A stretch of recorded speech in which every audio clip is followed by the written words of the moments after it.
대한민국 최고의 번화가 강남 한복판에 우뚝 솟은 그랜드 한성호텔의 다이아몬드 홀은 오늘 밤 유난히 화려한 불빛을 내뿜으며 도심의 어둠을 조롱하듯 밝히고 있었다. 태양그룹 창립 30주년 기념 연회라는 거창한 타이틀 아래 정재계의 거물들과 유명 인사들이 한자리에 모여 인산인해를 이루었고, 그들이 입은 최고급 수트와 드레스는 샹들리에 조명을 받아 눈부시게 반짝였다. 최고급 샴페인 잔이 부딪히는 맑고 청아한 소리와 현악 사중주단의 우아한 선율이 홀 안을 가득 채웠지만, 그 밑바닥에는 서로의 입속을 챙기기 위한 탐욕스러운 계산과 가식적인 웃음소리가 끈적하게 깔려 있었다. 이 화려하고도 역겨운 욕망의 용광로 한가운데에 강도준은 마치 투명인간처럼 존재감을 지운 채 샴페인 대신 미지근한 물이 담긴 잔을 들고 홀로 서 있었다. 그는 유행이 한참 지난 낡은 회색 양복을 입고 있었는데, 그것은 이곳의 화려함과 철저하게 대비되어 그를 더욱 초라하고 볼품없는 존재로 만들고 있었다. 연회장 입구 쪽에서 웅성거리는 소리와 함께 홍해 갈라지듯 사람들이 길을 터주자 태양그룹의 장남이자 후계자인 한민재가 오만한 표정으로 등장했다. 그는 자신을 향해 쏟아지는 스포트라이트와 사람들의 아부 섞인 인사를 당연하다는 듯 즐기며 느릿한 걸음으로 걸어 들어왔는데, 그 모습은 마치 개선장군이라도 된 듯한 착각을 불러일으켰다. 한민재의 시선이 연회장 구석에 처박혀 있는 강도준을 발견하자마자 그의 입가에는 비릿한 조소가 서렸고, 그는 망설임 없이 도준을 향해 곧장 발걸음을 옮겼다. 주변에 있던 사람들은 흥미로운 구경거리가 생겼다는 듯 호기심 어린 눈빛으로 두 사람을 지켜보았고, 그들의 시선 속에는 강도준을 향한 경멸과 조롱이 노골적으로 담겨 있었다. 한민재는 일부러 도준의 어깨를 강하게 부딪히며 지나갔고, 그 충격으로 도준의 손에 들려있던 물잔이 흔들려 양복 소매를 축축하게 적시고 말았다. 한민재는 과장된 몸짓으로 짐짓 놀란 척하며 사과했지만, 그의 목소리에는 미안함이라고는 눈꼽만큼도 찾아볼 수 없는 비아냥거림만이 가득했다. 그는 도준의 젖은 소매를 손수건으로 털어주는 신용을 하며, 요즘 집에서 살림만 하느라 운동신경이 둔해진 것이 아니냐며 큰 소리로 떠들어대 주위 사람들의 폭소를 자아냈다. 남자가 집구석에 처박혀 아내 등골이나 빼먹고 살면 이렇게 칠칠 맞아지는 법이라며 혀를 차는 한민재의 말은 도준의 자존심을 짓밟기에 충분히 날카롭고 잔인했다. 하지만 도준은 그 어떤 모욕적인 언사에도 흔들리지 않고 그저 묵묵히 고개를 숙인 채 죄송하다는 말만 반복할 뿐이었다. 그의 눈동자는 깊은 심연처럼 고요해서 그 안에서 어떤 감정이 소용돌이치고 있는지 아무도 짐작할 수 없었지만, 꽉 쥐어진 주먹만이 그가 느끼는 분노의 크기를 짐작하게 했다. 그때 싸늘하게 얼어붙은 공기를 가르며 한 여자가 또각또각 구두 굽소리를 내며 그들 사이로 걸어 들어왔는데, 그녀는 다름 아닌 태양그룹의 장녀이자 강도준의 아내인 한서윤이었다. 칠흑같이 어두운 검은색 드레스는 그녀의 창백하리만치 하얀 피부를 더욱 돋보이게 했고, 차가운 눈빛은 주변의 소란을 단번에 잠재울 만큼 위압적이었다. 서윤은 오빠인 한민재를 싸늘하게 노려보며 지금 이 자리가 개인적인 감정을 표출하기 위한 장소가 아니라 그룹의 위상을 보여주는 중요한 공식 석상임을 차갑게 상기시켰다. 그녀의 목소리는 낮고 차분했지만 그 안에 담긴 경고의 메시지는 날카로운 칼날처럼 한민재의 폐부를 찔렀고, 득의양양하던 그의 표정을 순식간에 일그러뜨렸다. 한민재는 동생의 지적에 자존심이 상한 듯 얼굴을 붉히며 씩씩거렸지만, 감히 그녀의 논리 정연한 말에 반박하지 못하고 입을 다물 수밖에 없었다. 한서윤은 주위의 시선 따위는 아랑곳하지 않고 주머니에서 손수건을 꺼내 도준의 젖은 소매를 정성스럽게 닦아주었다. 그녀의 손길은 투박하고 거칠었지만 그 속에 담긴 애틋함과 미안함을 도준은 누구보다 잘 느낄 수 있었다. 서유는 도준에게 나지막한 목소리로 괜찮으냐고 물었고 도준은 짐짓 밝은 표정을 지으며 자신은 아무렇지 않은 이 신경 쓰지 말라고 그녀를 안심시켰다. 하지만 서윤의 눈빛은 흔들리고 있었고 도준은 그녀가 짊어지고 있는 삶의 무게와 가족들로부터 받는 압박감이 얼마나 거대한지 뼈저리게 실감했다. 그녀는 태양그룹 내에서 가장 뛰어난 능력을 갖추고 있음에도 불구하고 단지 여자라는 이유와 무능한 남편을 두었다는 이유만으로 끊임없이 견제와 차별을 받아야만 했다. 도준은 그런 아내를 볼 때마다 가슴 한구석이 아려왔지만 아직은 때가 아니라는 생각에 끓어오르는 분노를 억누르며 바보 같은 웃음을 지어 보일 수밖에 없었다.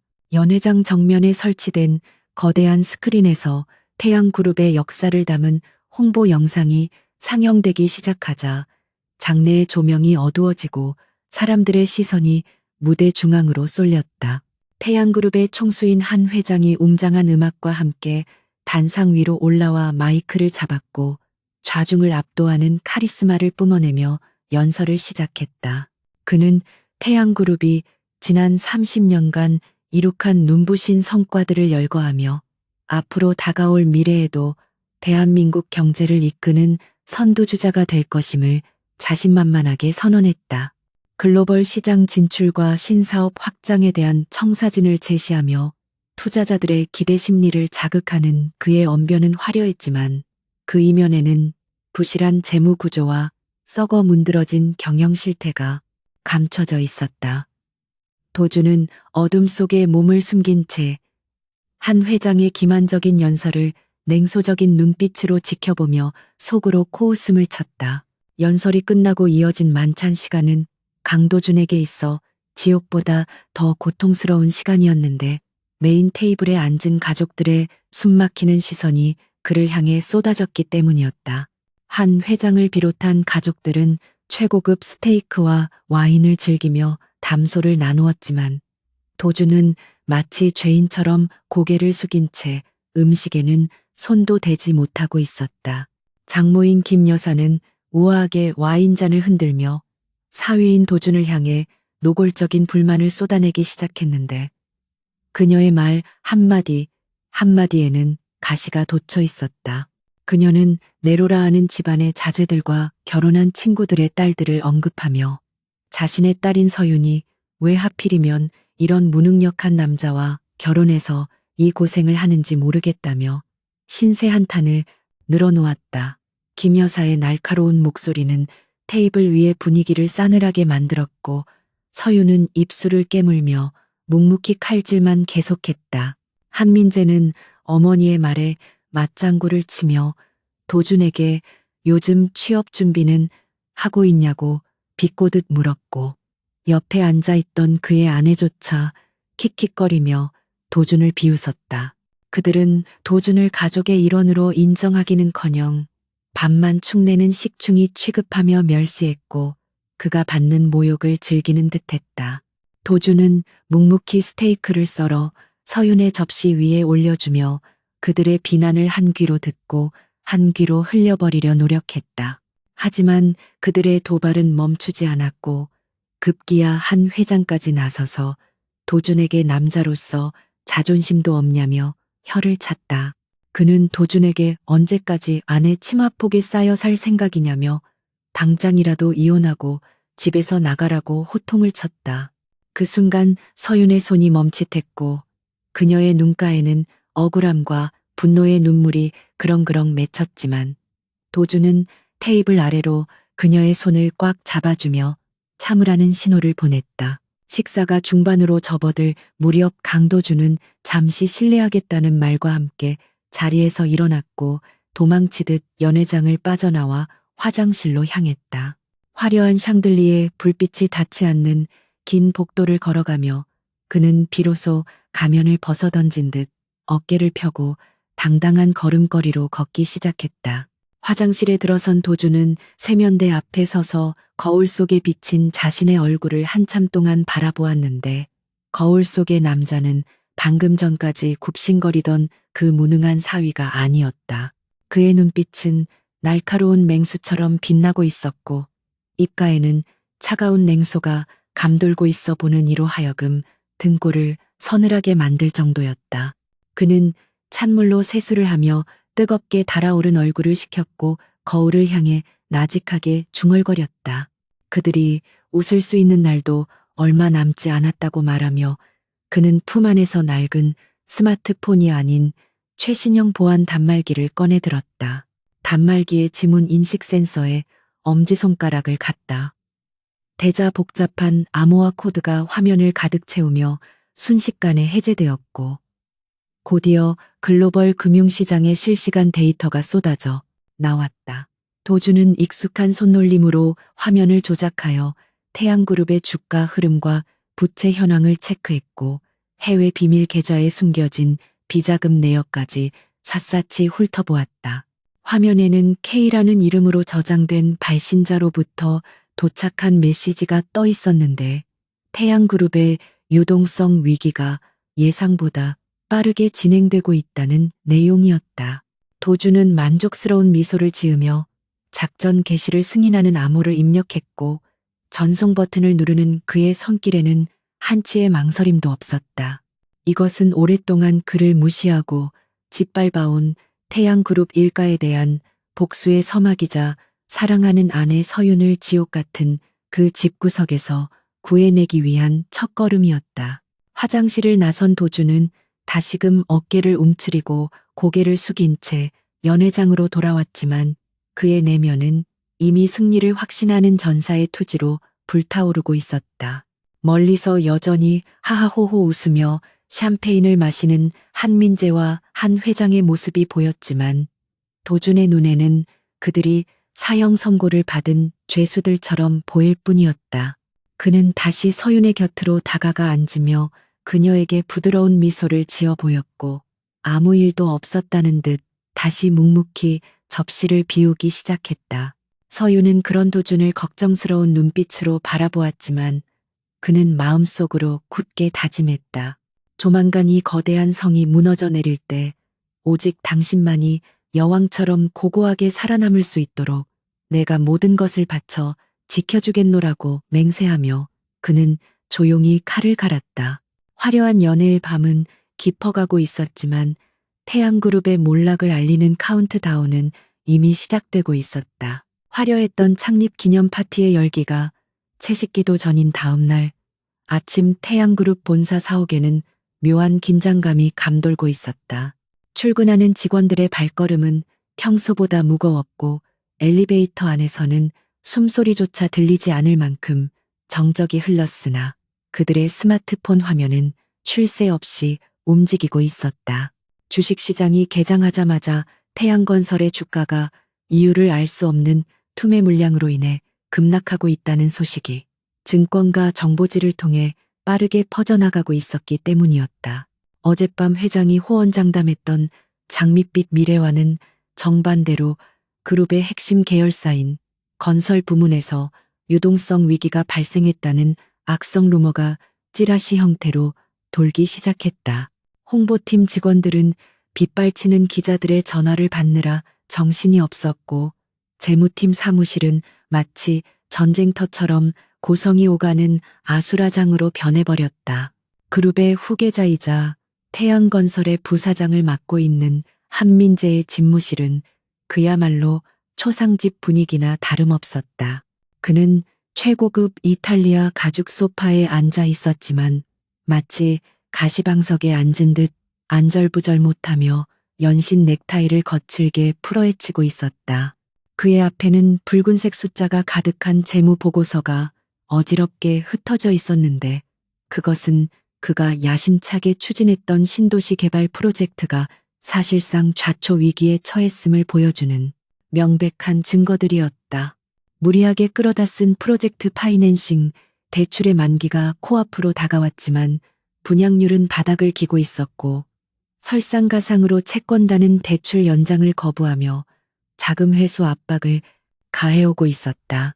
한민재는 자신의 무능함이 드러날까 두려워 부들부들 떨면서도 이 모든 책임을 떠넘길 희생양을 찾기 위해 혈안이 되어 머리를 굴리고 있었다. 그 시각 강도주는 도심의 허름한 PC방 구석자리에 앉아 컵라면을 먹으며 모니터를 응시하고 있었는데 겉모습은 영락없는 백수의 모습이었다.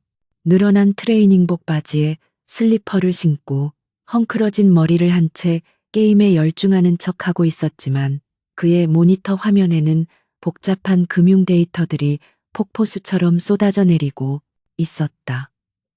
그는 주변의 시끄러운 게임 소리와 욕설에도 아랑곳하지 않고 익숙한 손놀림으로 키보드를 두드리며 태양그룹의 자금 흐름을 정밀하게 추적하고 있었다.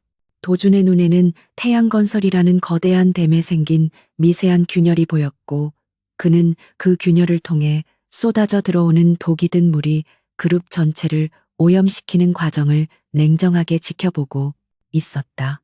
그는 K에게 짧은 메시지를 보내 채권단 중 가장 영향력이 큰 외국계 투자은행이 태양그룹에 대한 신용 등급 재평가에 들어가도록 은밀하게 유도했다. 한민재는 더 이상 상황을 감당할 수 없게 되자 결국 아버지인 한 회장의 집무실로 달려가 무릎을 꿇고 눈물을 흘리며 읍소했다.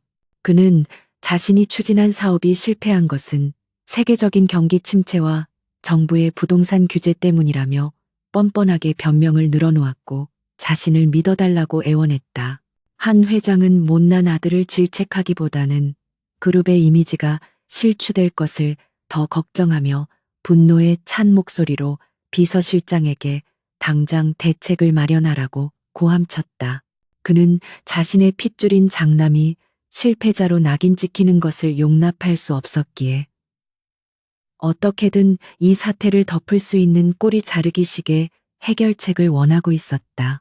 한민재는 아버지의 눈치를 살피며 비열한 미소를 지었고 곧이어 그들의 머릿속에는 동시에 한 사람의 이름이 떠올랐는데 그것은 바로 눈의 가시 같은 존재인 한서윤이었다. 점심시간이 조금 지난 시각전략기획실 팀장으로 일하고 있는 한서윤은 갑작스럽게 회장실로 호출을 받았고 불안한 예감을 떨치지 못한 채 무거운 발걸음을 옮겼다.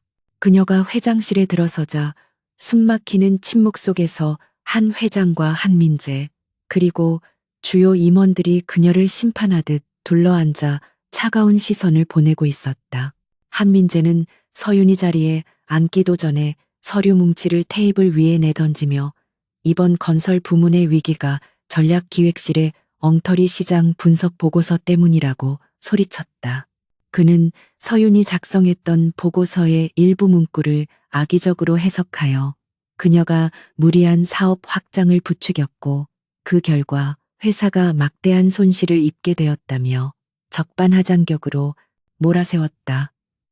서윤은 억울함에 입술을 깨물며 반박하려 했지만 그녀의 목소리는 이미 짜여진 각본대로 움직이는 임원들의 비난 속에 묻혀버리고 말았다. 한서윤은 떨리는 손으로 자료들을 집어들며 자신이 작성했던 원본 보고서에는 분명히 리스크에 대한 경고와 신중한 접근을 제안하는 내용이 담겨 있었다고 강력하게 항변했다. 그녀는 오빠인 한민재가 자신의 조언을 무시하고 독단적으로 사업을 강행했던 정황 증거들을 제시하려 했지만 한 회장은 그녀의 말을 가로막으며 책상을 내리쳤다. 회장은 조직의 기강을 운운하며 오빠에게 책임을 전가하려는 태도가 실망스럽다고 질책했고 이번 사태의 모든 책임을 지고 사태 수습을 위한 비상대책위원장을 맡으라고 지시했다. 그것은 겉으로는 중책을 맡기는 것처럼 보였지만 실상은 침몰하는 배의 선장 역할을 맡겨 나중에 발생할 모든 법적 사회적 비난을 서윤에게 뒤집어 씌우려는 파렴치한 계략이었다. 서윤은 아버지의 비정한 처사에 가슴이 무너져 내리는 고통을 느꼈지만 거절할 명분조차 주어지지 않은 채 멍하니 서 있을 수밖에 없었다. 그날 저녁 퇴근한 서윤은 집에 들어오자마자 현관에 주저앉아 참았던 눈물을 쏟아냈고 도주는 앞치마를 두른 채 달려나와 그녀를 부축했다. 그녀의 얼굴은 핏기 하나 없이 창백했고 눈은 퉁퉁 부어 있어 도준의 마음을 갈기갈기 찢어놓는 듯한 아픔을 주었다. 도준은 아무것도 묻지 않고 그녀를 소파에 앉힌 뒤 따뜻한 물수건을 가져와 그녀의 차가운 손과 얼굴을 정성스럽게 닦아주었다. 서유는 남편의 따스한 손길에 억눌려왔던 감정이 폭발한 듯 도준의 품에 안겨 오열하며 자신이 처한 억울하고 비참한 상황을 털어놓았다. 그녀는 가족이라는 사람들이 자신을 희생양으로 삼으려 한다는 사실에 치를 떨었고 차라리 모든 것을 내려놓고 도망치고 싶다고 흐느꼈다. 도주는 그녀의 등을 토닥이며 묵묵히 그녀의 하소연을 들어주었고 그의 눈빛은 서윤이 보지 못하는 곳에서 무섭도록 차갑게 가라앉고 있었다. 도주는 서윤을 위해 정성스럽게 끓인 전복죽을 식탁에 차려놓고 그녀가 한술이라도 뜰 수 있도록 달래며 숟가락을 쥐어주었다. 그는 자신이 무능해서 당신을 이렇게 힘들게 하는 것 같아 미안하다며 자책하는 연기를 했지만 그 말 속에는 서윤을 향한 깊은 사랑과 연민이 담겨 있었다. 서윤은 그런 남편이 안쓰러워 억지로 죽을 삼키며 자신은 괜찮다고 말했지만 그녀의 손은 여전히 미세하게 떨리고 있었다. 도주는 식사를 마친 서윤에게 따뜻한 차 한 잔을 건네며 지금 당장은 억울하고 힘들더라도 조금만 더 버티고 견뎌달라고 부드럽게 부탁했다. 그는 태풍이 불어올 때는 억지로 맞서 싸우기보다는 몸을 낮추고 지나가기를 기다리는 것이 지혜로운 방법이라며 의미심장한 조언을 건넸다. 서윤은 도준의 말에서 알 수 없는 묘한 확신과 안정감을 느꼈고 폭풍 우치던 마음이 조금씩 진정되는 것을 느꼈다. 서윤이 지쳐 잠든 늦은 밤 도준은 침실 문을 조용히 닫고 나와 어두컴컴한 거실 소파에 앉아 다시금 자신의 비밀스러운 업무를 시작했다. 그는 K에게서 온 추가 보고서를 확인했는데 한민재가 급한 불을 끄기 위해 사채 시장에까지 손을 뻗기 시작했다는 내용이 담겨 있었다. 이것은 도준이 파놓은 함정 중에서도 가장 치명적인 독이 든 성배였는데 한민재는 제 발로 그 늪에 걸어 들어간 셈이었다. 도준은 태양그룹의 주거래 은행들이 내일 오전 중으로 긴급 채권단 회의를 소집할 것이라는 정보를 입수했고 이 회의가 태양그룹 몰락의 신호탄이 될 것임을 직감했다. 그는 내일 벌어질 아수라장을 상상하며 입가에 희미한 미소를 지었지만 그 미소는 잔혹하리만치 냉정했다. 도주는 창밖으로 보이는 태양그룹 본사 건물에 불 꺼진 로고를 바라보며 속으로 조용히 내까렸다. 이제 시작일 뿐이라고 내 아내가 흘린 눈물만큼 너희들은 피눈물을 흘리게 될 것이라고 다짐했다. 다음 날 아침 태양그룹 본사 로비에는 이른 시간부터 수십 명의 기자들이 질을 치고 있었고 그들은 출근하는 임직원들에게 마이크를 들이대며 질문 공세를 퍼부었다. 한서윤이 차에서 내리자마자 플래시 세례가 쏟아졌고 기자들은 그녀에게 이번 유동성 위기의 책임론에 대해 집요하게 물어뜯었다. 미리 정보를 입수한 기자들은 마치 약속이라도 한 듯 한민재가 아닌 한서윤을 타깃으로 삼아 자극적인 질문을 던졌고 그녀는 경호원들의 도움을 받아 겨우 엘리베이터에 오를 수 있었다. 엘리베이터 문이 닫히는 순간 그녀는 로비 구석에서 자신을 지켜보고 있는 한 남자의 실루엣을 발견했는데 그는 다름 아닌 남편 강도준이었다. 그는 평소에 헐렁한 옷차림이 아닌 말끔한 셔츠 차림으로 서서 그녀를 향해 고개를 끄덕여 보였고 그 짧은 눈빛 교환은 서윤에게 알 수 없는 용기를 불어넣어 주었다. 도주는 로비에 몰려든 기자들 틈에 섞여 상황을 지켜보다가 슬그머니 건물을 빠져나와 근처에 주차된 검은색 세단 뒷좌석에 올라탔다. 운전석에는 무뚝뚝한 표정의 남자가 앉아 있었고 그는 도준이 타자마자 깍듯하게 고개를 숙이며 준비된 서류 가방을 건넸다. 도준은 가방 안에서 태양건설의 이중 장부 사본과 한민재의 횡령 증거가 담긴 USB를 확인하며 만족스러운 표정을 지었다. 이것들은 지난 수년간 도준이 그림자처럼 숨어 지내며 치밀하게 수집해온 결정적인 증거들이었고, 이제 적절한 타이밍에 터뜨리기만 하면 되는 시한폭탄과도 같았다. 그는 운전기사에게 금융감독원으로 가자고 짧게 지시했고, 차는 부드럽게 미끄러지듯 출발하여 도심의 빌딩 숲 사이로 사라졌다. 도준은 차창 밖을 바라보며 오늘 하루가 태양그룹의 역사에서 가장 길고 고통스러운 날이 될 것임을 예견했다. 한편 비상대책위원회 회의실에 들어선 한서윤은 숨막히는 압박감 속에서도 흔들리지 않는 눈빛으로 임원들을 마주하고 앉았다. 그녀는 밤새 도준의 말을 곱씹으며 더 이상 물러서지 않겠다고 다짐했고, 비록 함정에 빠졌을지라도 호락호락하게 당해주지는 않겠다는 결기를 품고 있었다. 한민재는 회의가 시작되자마자 책상을 치며 서윤에게 당장 사퇴서를 작성하고 언론에 사과문을 발표하라고 강요했다. 그는 채권단의 분노를 잠재우기 위해서는 희생양이 필요하며, 그것이 가문을 위해 서윤이 해야 할 마지막 도리라고 뻔뻔스럽게 주장했다. 하지만 서윤은 차분한 목소리로 자신이 책임져야 할 부분이 있다면 피하지 않겠지만, 그 전에 명확한 진상조사가 선행되어야 한다고 맞받아쳤다. 그녀의 예상치 못한 반격에 한민재는 당황한 기색이 역력했고, 회의실 안은 일순간 찬물을 끼얹은 듯 조용해졌다. 그 순간 회의실 문이 벌컥 열리며 비서가 사색이 된 얼굴로 뛰어들어와 한민재에게 귓속말을 전했다.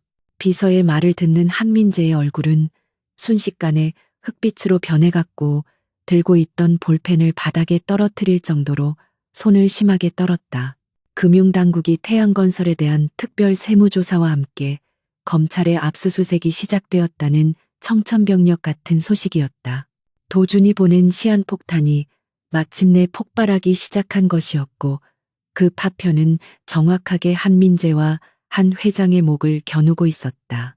회의실 안의 임원들은 웅성거리며 동요하기 시작했고, 한서윤은 이 혼란스러운 상황 속에서 본능적으로 이것이 남편 도준이 말했던 변화의 바람임을 직감했다. 그녀는 창밖을 바라보며 어딘가에 있을 도준을 떠올렸고, 이제부터 시작될 진짜 싸움을 위해 주먹을 꽉 쥐었다. 태양그룹이라는 거대한 배는 이제 걷잡을 수 없는 소용돌이 속으로 빨려 들어가고 있었다. 태양그룹 본사 건물 앞은 일은 아침부터 몰려든 시위대와 취재진으로 인해 발디딜 틈조차 없이 북새통을 이루고 있었고, 그들의 고함 소리는 방음벽을 뚫고 1층 로비까지 생생하게 들려왔다. 주가가 연일 하한가를 기록하며 휴지 조각이 되어가자 분노한 소액 주주들은 회장 물러가라며 계란과 오물을 투척했고, 정문 앞을 지키던 보안 요원들은 그들을 막아내느라 진땀을 계란과 흘리고 있었다. 그룹의 심장부인 회장실의 공기는 무겁게 가라앉아 있었는데, 한 회장은 창백한 얼굴로 창밖의 아비규환을 내려다보며 떨리는 손으로 담배를 피우고 있었다. 그의 곁에는 한민재가 초조한 듯 손톱을 물어뜯으며 서 있었는데, 검찰 수사의 칼날이 자신의 목을 조여오고 있다는 공포감에 사로잡혀 있었다. 주채권 은행들은 이미 자금 회수 절차에 돌입했고, 당장 내일 도래하는 천문학적인 규모의 어음을 막지 못하면 태양그룹은 부도 처리를 면치 못할 절체절명의 위기 상황이었다. 한민재는 핏발이 선 눈으로 아버지를 바라보며 이 모든 사태를 해결할 방법은 단 하나밖에 없다며 쉰 목소리로 속삭였는데, 그것은 바로 꼬리 자르기였다. 그는 그룹의 부실 자산과 막대한 부채를 떠안고 파산할 희생양이 필요하다고 주장하며 그 적임자로 자신의 여동생인 한서윤을 지목하는 폐륜적인 제안을 서슴지 않았다.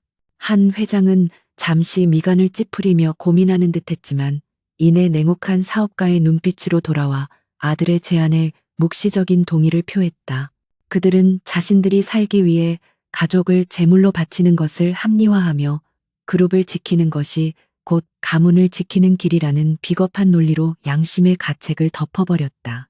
한 회장은 법무팀장을 은밀히 호출하여 서윤에게 모든 법적 책임을 전가할 수 있는 특수계약서를 작성하라고 지시했고 그 내용은 실로 악랄하기 그지없었다. 법무팀장이 가져온 서류는 겉으로는 태양건설의 경영 정상화를 위한 비상 경영권 이양 합의서라는 그럴싸한 제목을 달고 있었지만 그 이면에는 치명적인 독소 조항들이 교묘하게 숨겨져 있었다. 계약서의 깨알 같은 약관 속에는 신임 대표 이사가 기존에 발생한 모든 채무와 우발 부채에 대해 개인 자산으로 연대 보증을 선다는 내용이 포함되어 있었다. 이것은 서윤이 서명하는 순간 태양그룹의 모든 빚을 그녀 개인이 떠안게 되며 한 회장과 한민재는 법적 책임에서 완전히 자유로워진다는 것을 의미했다. 한민재는 서류를 검토하며 비릿한 미소를 지었고 이 서류 한 장이면 자신은 감옥행을 피하고 그룹의 경영권을 유지할 수 있을 것이라는 헛된 희망에 부풀어 올랐다. 그들은 서윤이 가족의 정에 약하고 회사를 살리고 싶어하는 책임감이 강하다는 점을 이용하여 그녀를 파멸의 구렁텅이로 밀어넣을 준비를 마쳤다. 그날 오후 한서윤은 아버지의 긴급 호출을 받고 본가의 서재로 들어섰는데 평소와 달리 따뜻한 차와 다과가 준비되어 있는 것을 보고 의아함을 느꼈다. 한 회장은 인자한 미소를 지으며 서윤에게 자리를 권했고 그동안 오빠 때문에 마음고생이 많았지 않냐며 위로의 말을 건넸는데 그것은 너무나도 생경한 풍경이었다. 그는 자신이 늙고 지쳐서 더 이상 위기를 수습할 힘이 없다며 똑똑하고 강단 있는 서윤이가 나서서 그룹을 구해주길 바란다고 간곡히 부탁했다. 옆에 있던 한민재 또한 고개를 숙이며 자신의 과오를 인정하는 척 연기했고 서윤에게 전권을 위임할 테니 부디 회사를 살려달라고 애원했다. 서윤은 평생 들어보지 못했던 아버지와 오빠의 인정과 사과의 마음이 흔들렸고 그들의 말이 진심일지도 모른다는 착각에 빠져들었다. 한 회장은 서윤의 눈빛이 흔들리는 것을 포착하고 재빨리 테이블 위에 놓인 서류 봉투를 밀어주며 이것이 그녀에게 경영 전권을 넘겨주는 위임장이라고 거짓말을 했다. 그는 시간이 없다며 채권단 회의가 열리기 전에 서류에 서명을 해서 제출해야만 은행의 자금 회수를 막을 수 있다고 그녀를 재촉했다. 서윤은 떨리는 손으로 펜을 집어들었지만 무언가 석연치 않은 느낌을 지울 수 없었고 본능적인 경계심이 발동하여 내용을 한번 훑어보겠다고 말했다. 한민재는 순간 당황하여 화를 낼 뻔했지만 억지로 표정을 관리하며 법무팀에서 완벽하게 검토한 것이니 믿고 사인만 하면 된다고 다급하게 막아섰다. 하지만 서윤은 중요한 결정일수록 신중해야 한다며 서류를 집으로 가져가서 검토한 뒤 내일 아침까지 답을 주겠다고 단호하게 말하고 자리에서 일어났다. 집으로 돌아온 서윤은 서재 책상에 서류를 펼쳐놓고 한참을 들여다보았지만 복잡한 법률 용어와 난해한 조항들 때문에 핵심 내용을 파악하기가 쉽지 않았다. 그때 거실에서 청소를 하고 있던 강도준이 과일을 깎아들고 서재로 들어왔고 머리를 싸매고 있는 아내의 모습을 안쓰럽게 바라보았다.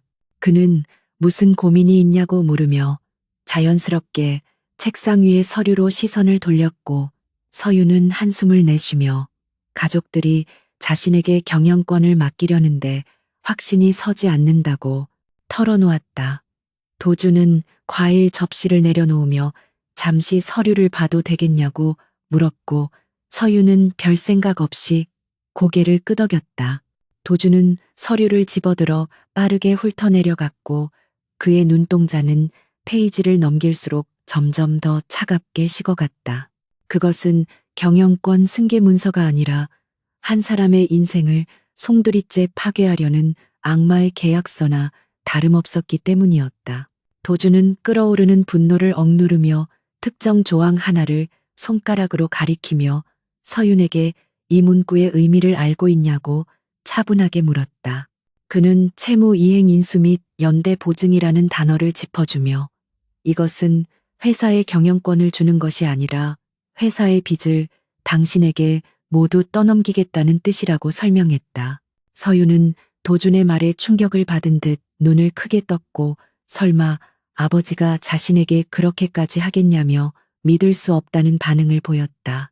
하지만 도준은 냉정하게 법률 용어를 하나하나 풀어서 해석해주며 이 서류에 사인하는 순간 당신은 수조원의 빚더미에 앉게 되고 평생 신용불량자로 살아가게 될 것이라고 경고했다. 서윤의 손에서 펜이 툭 떨어졌고 그녀의 눈에서는 배신감과 절망이 뒤섞인 눈물이 주르륵 흘러내렸다. 가족이라고 믿었던 사람들이 자신을 사지로 내몰았다는 사실은 그녀의 가슴을 난도질하는 것보다 더 큰 고통이었다. 도주는 소리 없이 우는 서윤을 말없이 안아주었고 그의 품속에서 서윤은 짐승처럼 울부짖으며 그동안 쌓여왔던 서름을 토해냈다. 그녀는 자신이 여자라는 이유만으로 받아왔던 차별과 멸시, 그리고 결국에는 쓰다 버리는 소모품 취급을 당했다는 사실에 치를 떨었다. 도주는 그녀의 등을 토닥이며 이제는 더 이상 참지 않아도 된다고 그들이 당신을 버린 것이 아니라 당신이 그들을 버릴 차례라고 나직하게 속삭였다. 그의 목소리에는 서리빨 같은 결기가 서려 있었고 서윤은 눈물 젖은 눈으로 남편을 올려다보며 그에게서 낯선 남자의 강인함을 느꼈다. 도주는 서윤에게 내일 아침 그 서류를 들고 가서 보는 앞에서 찢어버리라고 조언했고 그 뒤에 일어날 일들은 자신이 해결하겠다고 약속했다. 서윤은 도준이 구체적으로 무엇을 어떻게 하겠다는 것인지 알 수 없었지만 이상하게도 그에게서 뿜어져 나오는 확신에 의지하고 싶어졌다. 서윤이 잠든 후 도준은 다시 어둠 속으로 걸어나와 자신의 비밀 공간인 컴퓨터 앞에 앉았고 모니터 불빛만이 그의 서늘한 얼굴을 비추고 있었다. 그는 더 이상 자비란 없다고 중얼거리며 주머니에서 보안 토큰을 꺼내 컴퓨터에 연결했고 해외에 있는 자신의 자금 관리팀인 더 호라이즌에 접속했다. 도주는 한민재가 사태를 수습하기 위해 헐값에 내놓은 태양그룹의 우량 자산들과 채권들을 전량 매수하라는 긴급 지시를 내렸다. 그는 단순히 채권을 사들이는 것을 넘어 태양그룹의 생사 여탈권을 쥐고 흔들 수 있는 최대 채권자의 지위를 확보하기 위한 작업을 시작했다. 화면 위로 천문학적인 금액의 자금 이동이 시작되었고 그것은 마치 거대한 쓰나미가 되어 태양그룹을 덮칠 준비를 마친 것과 같았다. 다음 날 아침 날이 밝기도 전에 한민재는 채권단으로부터 걸려온 전화 한 통을 받고 소스라치게 놀라 침대에서 벌떡 일어났다. 정체불명의 외국계 투자회사인 더 호라이즌 이 밤새 태양건설의 부실 채권을 모두 사들였다는 보고였고 그들이 곧바로 채무 상환을 요구할 것이라는 통보였다. 한민재는 식은땀을 흘리며 이것이 도대체 무슨 상황인지 파악하려 했지만 이미 상황은 그의 손을 떠나 걷잡을 수 없이 흘러가고 있었다.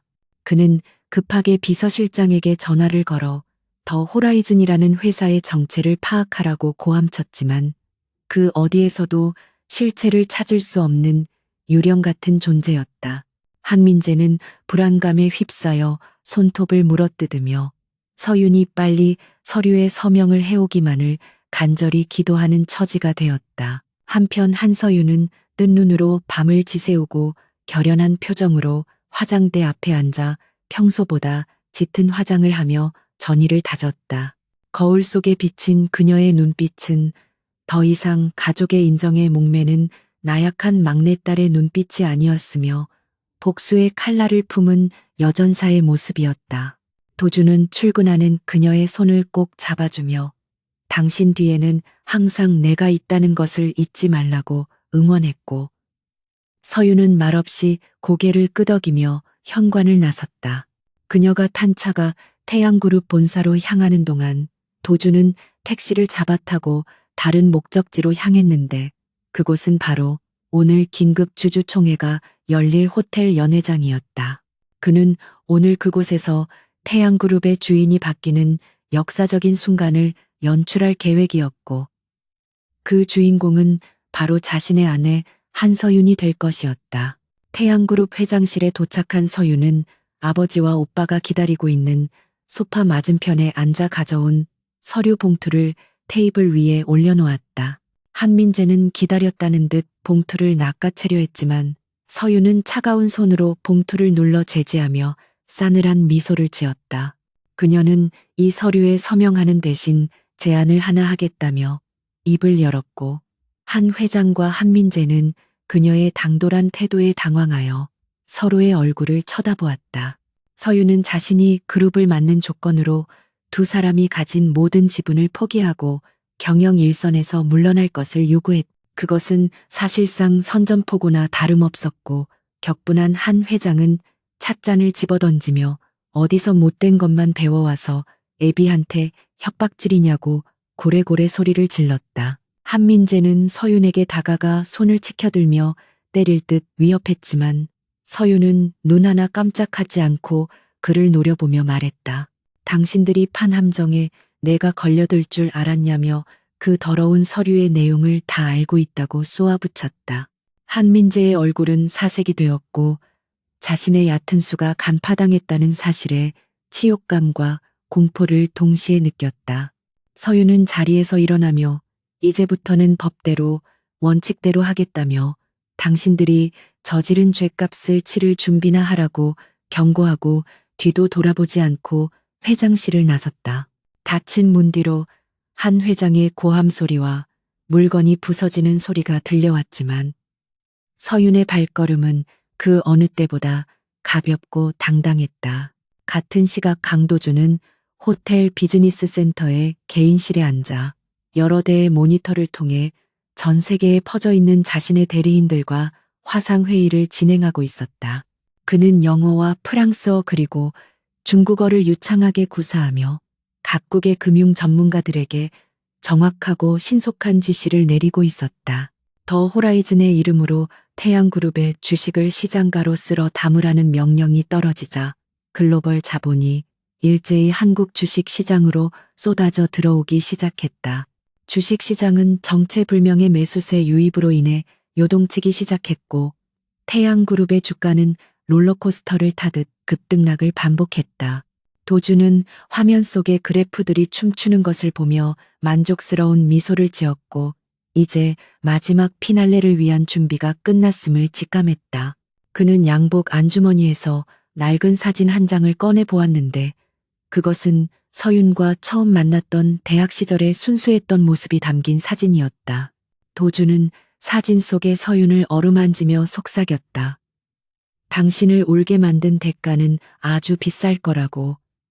그들이 가진 모든 것을 빼앗아 당신의 발 아래 바치겠다고 맹세했다. 도주는 자리에서 일어나 옷매무새를 다듬고 비즈니스 센터를 나서며 로비에 있는 공중전화로 향했다. 그는 수화기를 들고 한민재의 직통 번호를 눌렀고, 신호음이 몇 번 울리기도 전에 신경질적인 목소리가 들려왔다. 도주는 음성 변조기를 사용하지 않고 자신의 본래 목소리로 차분하게 말했다. 선물은 마음에 드냐고 묻는 그의 목소리는 지옥에서 온 사자의 전원처럼 한민재의 귓가에 섬뜩하게 울려 퍼졌다. 전화를 끄는 한민재는 수화기를 든 채 멍하니 허공을 응시했는데, 방금 들은 목소리가 어딘가 낯익으면서도 도저히 믿을 수 없는 사람의 목소리였기 때문이었다. 매일 집에서 구박만 받던 그 무능한 매제 강도준의 목소리와 너무나 닮아 있었지만 말투에서 느껴지는 위압감은 전혀 다른 사람 같았다. 그는 설마 하는 생각에 고개를 세차게 저으며 부정하려 했지만 등줄기를 타고 흐르는 식은땀은 멈추지 않았다. 그때 비서가 뛰어들어와 더 호라이즌 측에서 내일 열릴 주주총회에 참석하겠다는 공문을 보내왔다고 보고했다. 한민재는 그 공문을 받아들고 손을 떨며 바닥에 주저앉았고 이제 정말 끝장이라는 절망감이 그를 덮쳤다. 태양그룹의 운명을 결정지을 최후의 심판이 다가오고 있었다. 다음 날 아침 대한민국의 모든 언론사는 약속이나 한 듯 태양그룹의 대규모 분식 회계 의혹을 일면 톱기사로 대서특필했고 방송국 뉴스 속보 화면에는 검찰청 로비로 소환되는 재무팀 임원들의 모습이 생중계되고 있었다. 내부 고발자에 의해 유출된 것으로 추정되는 비밀 장부에는 태양건설이 수년간 적자를 흑자로 둔갑시켜 금융권 대출을 받아낸 정황이 적나라하게 담겨 있었고 이는 시장에 핵폭탄급 충격을 안겨주었다. 주식시장이 개장하자마자 태양그룹 관련주들은 일제히 하한가로 직행했고 공포에 질린 투자자들의 매도 주문이 쇄도하면서 거래 시스템이 일시적으로 마비될 지경에 이르렀다. 그룹 홍보실 전화기는 빗발치는 항의 전화로 인해 불통이 되었고 본사 로비는 해명을 요구하는 주주들과 취재진 그리고 압수수색을 나온 검찰 수사관들이 뒤엉켜 그야말로 아수라장이 되었다. 회장실의 풍경은 마치 폭격을 맞은 전쟁터 사령부와 다를 바 없었는데 바닥에는 깨진 도자기 파편과 찢어진 서류들이 널려 있었고 비서들은 공포에 질려 숨조차 크게 쉬지 못하고 있었다. 한민재는 뉴스 속보를 멍하니 바라보다가 갑자기 발작적으로 리모컨을 집어던져 텔레비전 화면을 박살내버렸고 짐승 같은 괴성을 지르며 머리를 감싸쥐었다.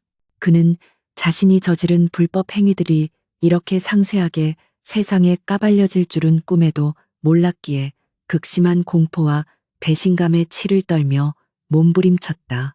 그는 이 모든 것이 내부에 누군가가 작정하고 자료를 빼돌리지 않고서는 불가능한 일이라며 애꿎은 비서실장 멱살을 잡고 배신자를 찾아내라고 고래고래 소리를 질렀다.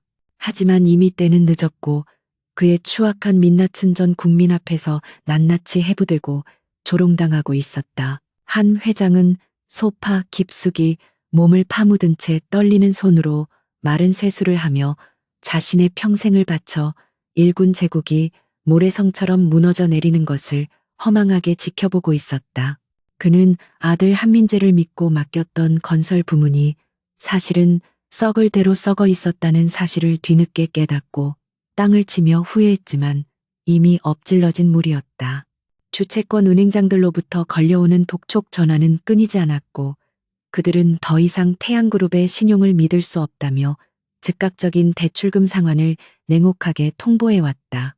자금줄이 완전히 막혀버린 상황에서 내일 예정된 어음을 막지 못하면 태양그룹은 최종 부도 처리될 운명이었고 이는 곧 한시 일가의 몰락을 의미했다.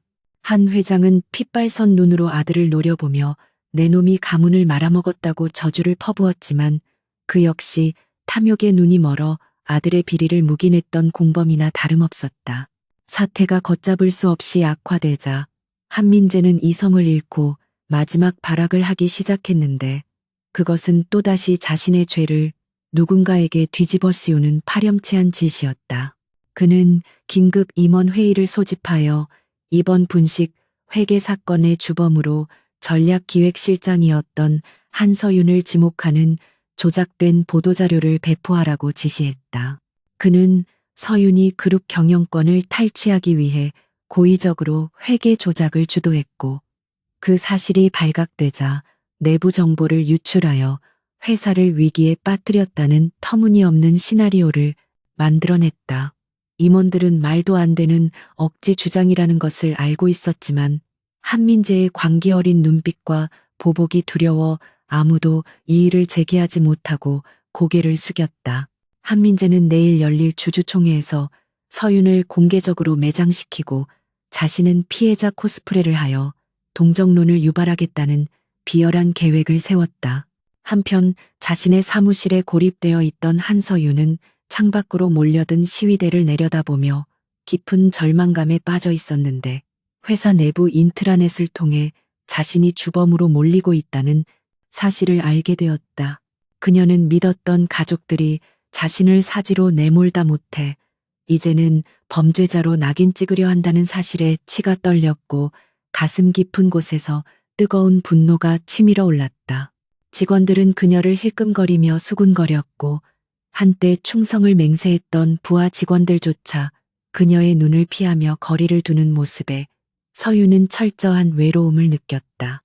그녀는 책상 위에 놓인 사직서를 바라보며 이대로 모든 것을 포기하고 도망치고 싶은 충동을 느꼈지만 억울함 때문에 차마 발길이 떨어지지 않았다. 그때 굳게 닫혀 있던 사무실 문이 열리고 익숙한 남자의 목소리가 들려왔는데 그는 언제나 그녀의 곁을 지키던 강도준이었다. 도준은 평소의 어수룩한 모습은 온데간데 없이 말끔한 정장 차림에 서류 가방을 들고 들어왔고 그의 눈빛은 흔들리는 서윤을 단단하게 붙잡아주는 닷처럼 강인했다. 그는 놀란 눈으로 자신을 쳐다보는 서윤에게 다가가 조용히 어깨를 감싸 안으며 많이 힘들었지라고 나직하게 위로의 말을 건넸다.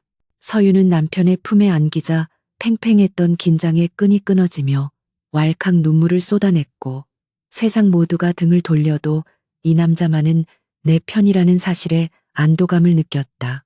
도주는 그녀를 소파에 앉히고 가져온 가죽 가방을 열어 두툼한 검은색 파일 하나를 꺼내 테이블 위에 올려놓았다. 그는 이것이 내일 주주총회에서 당신을 지켜줄 방패이자 그들을 무너뜨릴 창이라며 비장한 목소리로 설명했다. 서윤이 떨리는 손으로 파일을 열어보자 그 안에는 상상을 초월하는 내용들이 담겨 있었는데 한민재가 페이퍼 컴퍼니를 통해 빼돌린 비자금 내역과 분식 회계를 지시한 육성 녹취록 그리고 이중 장부의 원본 사본들이었다. 또한 한 회장이 정관계 인사들에게 뇌물을 공여한 리스트와 불법 승계 작업을 위해 주가를 조작했던 증거들까지 완벽하게 정리되어 있었다. 서윤은 입을 다물지 못한 채 도준을 바라보며 도대체 이 방대한 자료들을 어디서 어떻게 구했냐고 물었지만 도준은 그저 빙그레 웃을 뿐이었다. 그는 지난 3년간 집에서 놀고 먹은 게 아니라 당신을 위해 칼을 갈고 있었다고 농담처럼 말했지만 서윤은 그 말 속에 담긴 피땀 어린 노력과 사랑의 무게를 느낄 수 있었다. 도준은 서윤의 손을 꼭 잡으며 내일 주주총회 단상에 올라가서 이 자료들을 주주들과 언론 앞에서 남김없이 폭로하라고 조언했다. 그는 두려워할 필요 없다고 말하며 당신 뒤에는 내가 있고 또 든든한 지원군이 곧 도착할 것이라고 확신의 찬어조로 말했다. 서윤은 도준의 눈을 들여다보며 그동안 자신이 알던 남편이 맞나 싶은 낯설음을 느꼈지만 동시에 가슴 벅찬 신뢰감을 느꼈다.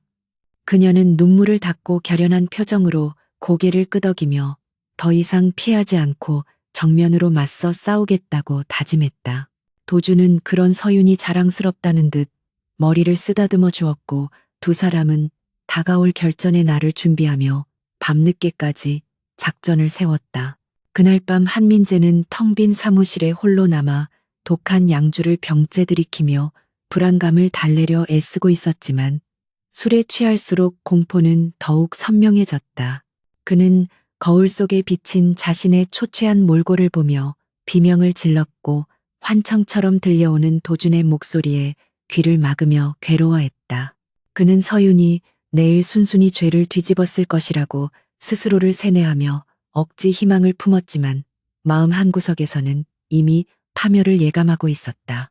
그는 떨리는 손으로 어딘가에 전화를 걸어 내일 주주총회장에 용역 깡패들을 배치하라고 지시하며 만약의 사태에 대비한 최후의 발악을 준비했다. 폭풍 전야의 고요함 속에서 태양그룹 본사 건물은 을씨년스러운 기운을 뿜어내며 묵묵히 서 있었다.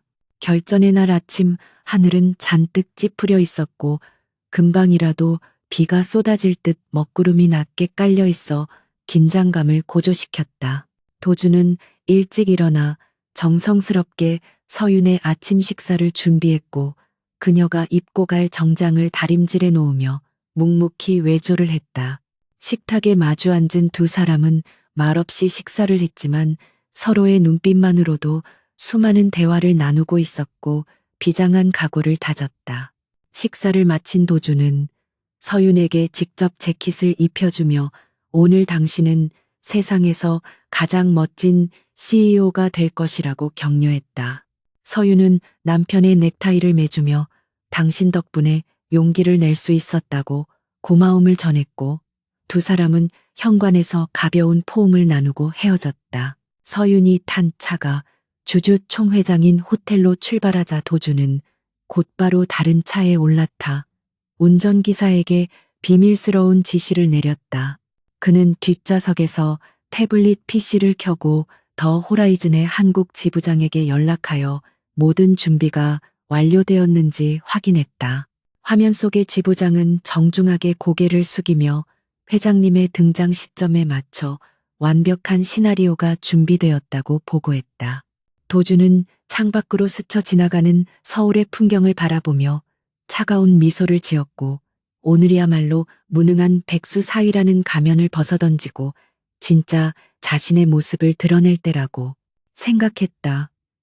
그는 서윤이 받을 상처를 보듬어주고 그녀를 진흙탕 속에서 건져내어 가장 높은 곳에 올려놓기 위해 오랫동안 기다려온 순간을 즐길 준비가 되어 있었다. 주주총회가 열리는 그랜드 볼룸 앞은 이미 수백 명의 주주들과 기자들로 인산인해를 이루고 있었고 곳곳에서 고성이 오가는 험악한 분위기가 연출되고 있었다. 한민재와 한 회장은 경호원들의 호의를 받으며 뒷문으로 몰래 입장했고 단상 뒤 대기실에서 초조하게 시간을 보내고 있었다. 잠시 후 한서윤이 당당한 걸음걸이로 정문으로 들어서자 수많은 카메라 플래시가 터졌고 기자들은 그녀에게 마이크를 들이대며 질문을 퍼부었다. 서윤은 쏟아지는 질문 공세에도 아랑곳하지 않고 굳게 다문 입술과 흔들림 없는 눈빛으로 앞만 보고 걸어갔다. 그녀의 손에는 도준이 건네준 검은색 파일이 꽉 쥐어져 있었고 그것은 마치 전장에 나가는 장수의 검처럼 서늘한 기운을 내뿜고 있었다. 회의장 안에 들어선 서윤은 주주들의 야유와 비난을 온몸으로 받아내며 맨 앞줄에 마련된 자리에 앉았고 단상 위에 앉아있는 아버지와 오빠를 쏘아보았다. 한민재는 서윤과 눈이 마주치자 흠칫 놀라 시선을 피했고 억지로 거만하게 보이려 애쓰는 모습이 역력했다. 사회자가 개회를 선언하자 장내는 잠시 조용해졌지만 이내 터져나올 폭풍을 예고하는 듯 팽팽한 긴장감이 감돌았다. 서윤은 심호흡을 하며 마음을 가라앉혔고 문득 객석 맨 뒤쪽 어둠 속에 서 있는 한 남자의 실루엣을 발견했다. 도주는 팔짱을 낀 채 그녀를 바라보며 고개를 끄덕여 보였고 서윤은 그 신호에 맞춰 자리에서 벌떡 일어났다. 이제 태양그룹의 역사를 새로 쓸 혁명의 시간이 시작된 것이었다. 호텔 그랜드 볼룸의 거대한 문이 닫혀 있음에도 불구하고 밖에서 들려오는 성난 주주들의 함성은 마치 쓰나미처럼 회의장 안을 덮칠 듯 위협적이었다. 단상 위에 마련된 의장석에 앉은 한 회장은 떨리는 손으로 물잔을 집어들었지만 물이 넘쳐 흐를 정도로 손을 심하게 떨고 있어 그의 불안한 심리 상태를 적나라하게 보여주었다. 사회자가 개회를 선언하자마자 객석 곳곳에서는 욕설과 고성이 터져나왔고 일부 과격한 주주들은 단상을 향해 물병을 집어던지며 경영진의 즉각적인 사퇴를 요구했다. 경호원들이 필사적으로 인간띠를 만들어 그들을 저지하고 있었지만 분노한 군중의 기세를 막기에는 역부족이었고 회의장은 순식간에 아수라장으로 변해버렸다. 이 혼란 속에서 한민재는 마이크를 잡고 짐짓 침통한 표정을 지으며 미리 준비해 온 원고를 읽어내려가기 시작했는데 그것은 자신의 죄를 덮기 위한 추악한 거짓말의 향연이었다. 한민재는 울먹이는 목소리로 이번 사태의 원인이 일부 경영진의 방만한 경영과 독단적인 투자 결정에 있다고 주장하며 교묘하게 비난의 화살을 한서윤에게 돌리기 시작했다. 그는 한서윤 전무가 이끄는 전략기획실이 이사회 승인 없이 무리하게 해외 부동산 투자를 감행했고 그 과정에서 천문학적인 손실이 발생하여 그룹 전체의 유동성 위기를 초래했다고 거짓 폭로했다. 스크린에는 조작된 회계 자료와 그래프들이 띄워졌고 그것들은 마치 한서윤이 회사의 자금을 횡령하고 배임한 것처럼 보이게 만드는 완벽한 가짜 증거들이었다. 주주들의 분노 어린 시선은 일제히 맨 앞줄에 앉아 있는 한서윤에게 꽂혔고 그녀를 향한 비난의 목소리가 파도처럼 높아지며 장내를 가득 메웠다. 하지만 서윤은 등을 꼿꼿이 세운 채 미동도 하지 않고 오빠의 연극을 차가운 눈으로 지켜보고 있었는데 그녀의 손에는 도준이 건네준 검은색 파일이 생명줄처럼 꽉 쥐어져 있었다. 한민재가 서윤의 해임을 건의하는 안건을 상정하자 장내는 더욱 소란스러워졌고 그 틈을 타 서윤은 자리에서 벌떡 일어나 단상을 향해 걸어나갔다.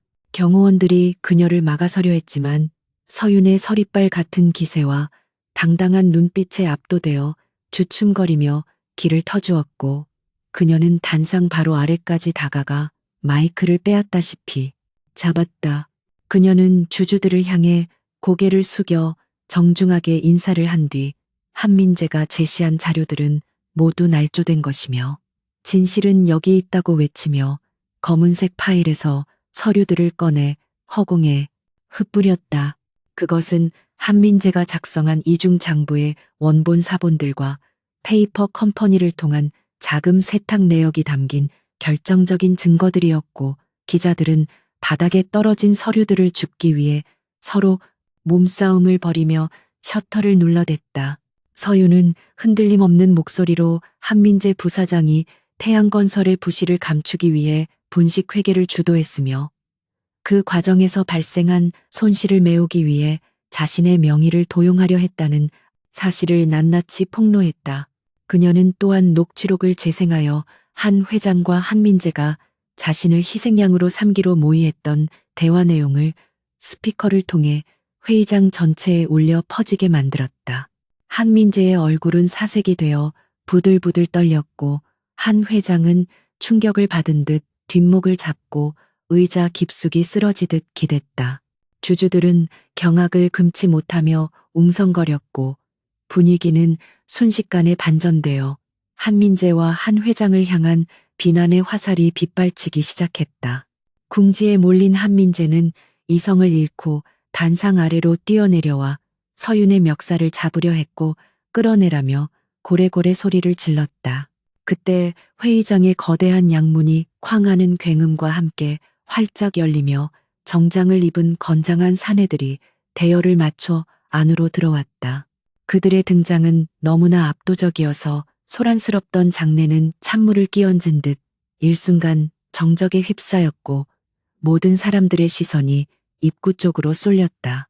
검은색 수트를 입은 수십 명의 남자들이 도열하여 길을 만들자 그 사이로 은발의 중년 신사가 천천히 걸어 들어왔는데 그는 글로벌 투자 회사 더 호라이즌의 아시아 지부장이었다.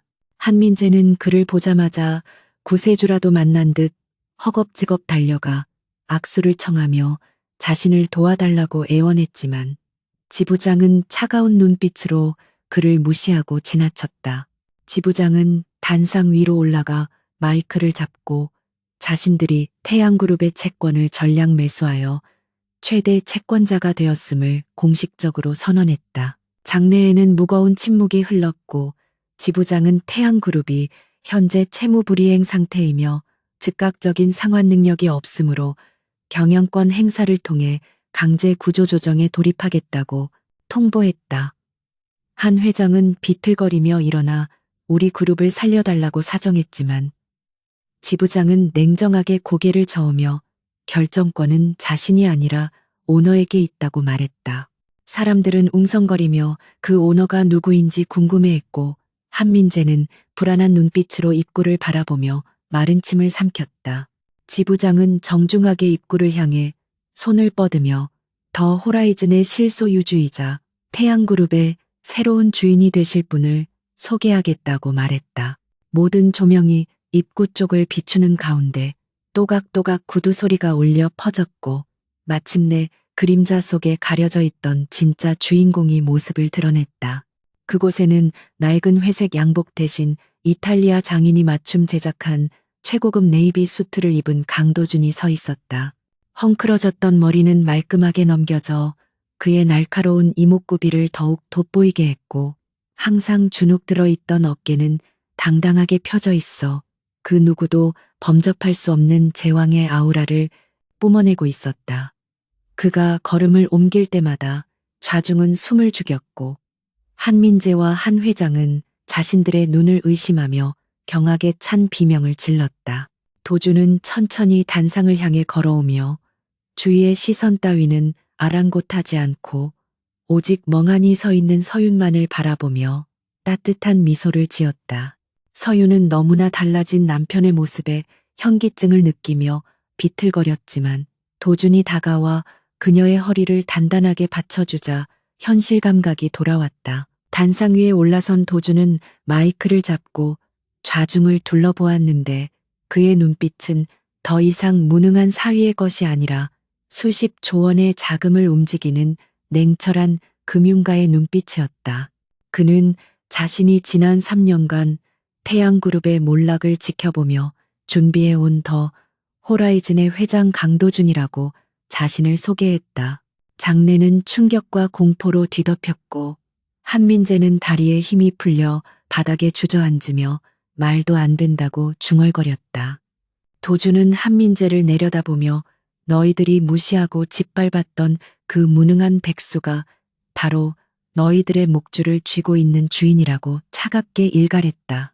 그는 태양그룹의 모든 부채와 주식을 자신이 인수했음을 밝히며 이제 이 회사의 운명은 전적으로 자신의 손에 달려 있다고 선언했다. 한 회장은 체면도 잊은 채 도준의 바지 끄덩이를 잡고 제발 살려달라고 빌며 자신이 잘못했다고 눈물을 흘렸다. 그는 우리가 가족이지 않냐며 사위가 장인어른을 이렇게 대우할 수는 없다고 비굴하게 읍소했지만 도준은 싸늘한 표정으로 그의 손을 뿌리쳤다.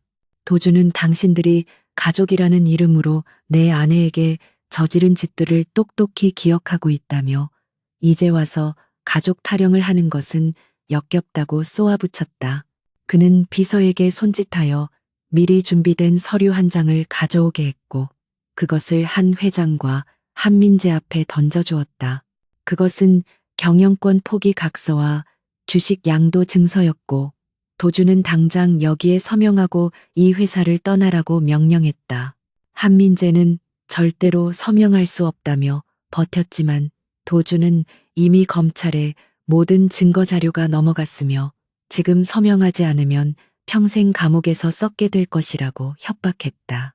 검찰 수사관들이 회의장 밖에서 대기 중이라는 소식에 한민재는 결국 울며 겨자 먹기로 떨리는 손으로 서류에 서명할 수밖에 없었다. 도주는 그 서류를 확인한 뒤 다시 마이크를 잡고 주주들과 임직원들을 향해 중대 발표를 하겠다고 선언했다. 장내는 긴장감으로 팽팽해졌고 모두가 그의 입에서 나올 말에 귀를 기울였다. 도주는 옆에 서 있는 서윤의 손을 꽉 잡으며 그녀를 자신의 곁으로 끌어당겼다. 그는 태양그룹의 모든 부실 채권을 더 호라이즌 자금으로 상환하여 회사를 정상화시킬 것이라고 약속했다. 주주들은 환호성을 질렀지만 도주는 손을 들어 그들을 진정시키며 단 하나의 조건이 있다고 덧붙였다. 그는 한 회장과 한민재 일가가 소유했던 모든 지분과 경영권을 박탈하고 그룹의 지배 구조를 완전히 개편하겠다고 말했다.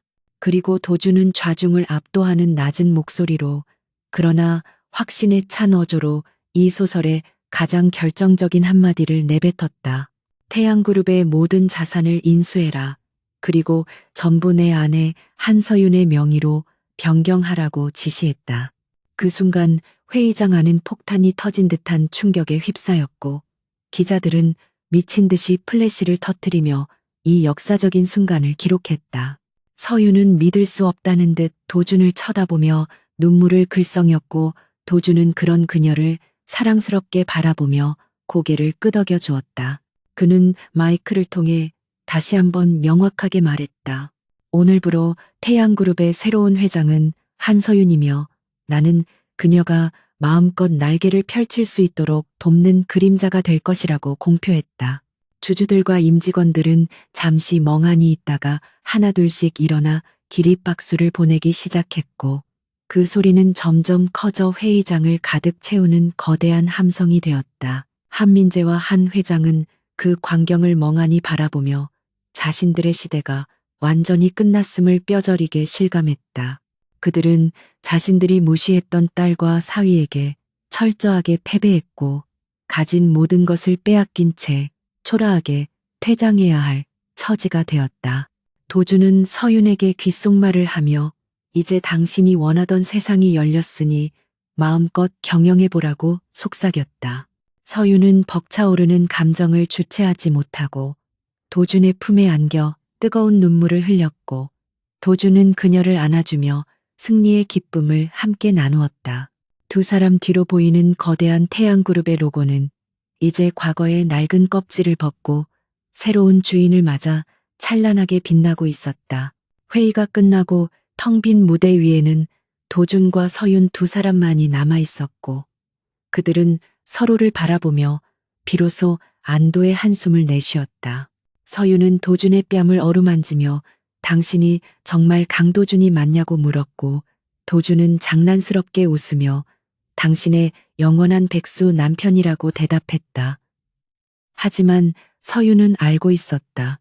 그가 더 이상 예전의 무능한 남자가 아니라 자신을 지키기 위해 세상을 통째로 집어삼킨 거인이라는 사실을. 도준은 서윤의 손을 잡고 회의장을 걸어나가며 이제 집으로 돌아가서 맛있는 저녁을 먹자고 말했다. 그들의 뒷모습은 그 어느 때보다 행복해 보였지만 아직 해결해야 할 잔재들이 남아 있었고 도준의 눈은 여전히 날카롭게 빛나고 있었다. 호텔 로비로 나온 두 사람은 기다리고 있던 수많은 취재진을 뒤로하고 준비된 리무진에 올라탔다. 차 안에서 도준은 서윤에게 이제부터가 진짜 시작이라며 회사를 재건하기 위해서는 썩은 환부를 도려내는 대수술이 필요하다고 조언했다. 서윤은 결의에 찬 눈빛으로 고개를 끄덕이며 당신과 함께라면 무엇이든 할 수 있을 것 같다고 대답했다. 도준은 창밖으로 스쳐 지나가는 서울의 야경을 바라보며 지난 3년간의 인내와 고통이 헛되지 않았음을 확인했다. 그는 아내의 명의로 된 거대한 제국을 그녀에게 선물했고 그것은 세상 그 어떤 보석보다 값진 사랑의 증표였다. 주주총회장의 폭풍이 휩쓸고 지나간 뒤 태양그룹 본사 사옥에는 살벌한 숙청의 바람이 불어닥치고 있었는데 그것은 썩은 환부를 도려내고 세사를 돋게 하기 위한 불가피한 고통의 과정이었다. 검찰의 압수수색 박스가 쉴 새 없이 로비를 빠져나가는 동안 한때 회장과 부사장의 측근이라 자처하며 권세를 누렸던 임원들은 사색이 된 얼굴로 짐을 싸서 도망치듯 회사를 떠나야만 했다. 그들은 자신들의 비리 행각이 적힌해고 통지서를 받아들고 항의하려 했지만 법무팀이 제시하는 명백한 증거 자료들 앞에서는 입도 번긋하지 못하고 고개를 떨굴 수밖에 없었다. 회사 복도에는 무거운 침묵과 긴장감이 감돌았지만 그 이면에는 오랫동안 부패한 경영진에 억눌려왔던 일반 직원들의 조심스러운 기대감과 희망이 싹트고 있었다. 한서윤은 회장실이 아닌 비상대책위원회 사무실에 베이스 캠프를 차리고 밤낮 없이 쏟아지는 업무를 처리하며 조직을 재정비하는데 온 힘을 쏟고 있었다. 강도준은 더 호라이즌의 회장 자격으로 경영 고문 역할을 자처하며 서윤의 곁을 지켰지만 그는 전면에 나서기보다는 그림자처럼 뒤에서 그녀를 보좌하는 방식을 택했다. 그는 자신이 직접 칼을 휘두르기보다는 서윤이 스스로의 힘으로 그룹을 장악하고 리더십을 발휘할 수 있도록 판을 깔아주는 것이 진정으로 그녀를 위한 길이라고 판단했다.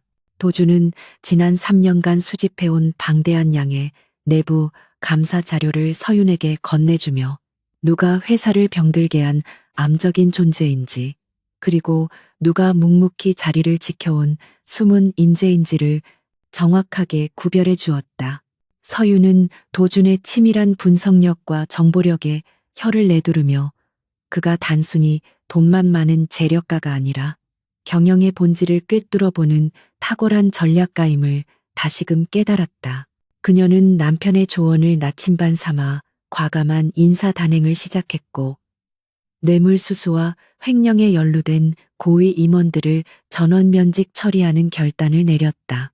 한편 구치소에 수감된 한민재와 한 회장은 좁은 독방에 갇혀서야 비로소 자신들이 처한 현실을 자각하고 피눈물을 흘리며 후회했지만 이미 되돌릴 수 없는 강을 건넌 뒤였다.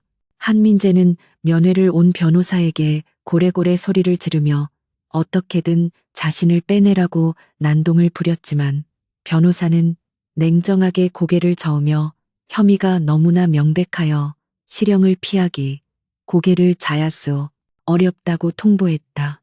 그는 도준이 제출한 증거들이 너무나 완벽해서 빠져나갈 구멍이 전혀 없으며 심지어 해외 도피, 자금까지 모두 동결되어 변호사 선임 비용조차 감당하기 어려운 상황이라고 덧붙였다.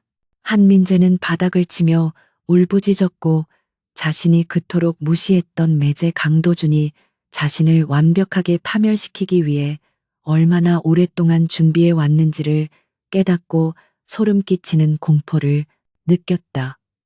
한 회장 또한 건강 악화를 핑계로 보석을 신청하려 했지만 여론의 분노가 극에 달해 있어 법원은 그의 요청을 단칼에 기각해버렸다. 서윤은 검찰 조사를 받기 위해 호송차에 오르는 아버지와 오빠의 모습을 뉴스 화면으로 지켜보며 복잡미묘한 감정에 휩싸였지만 결코 동정심에 흔들리지는 않았다.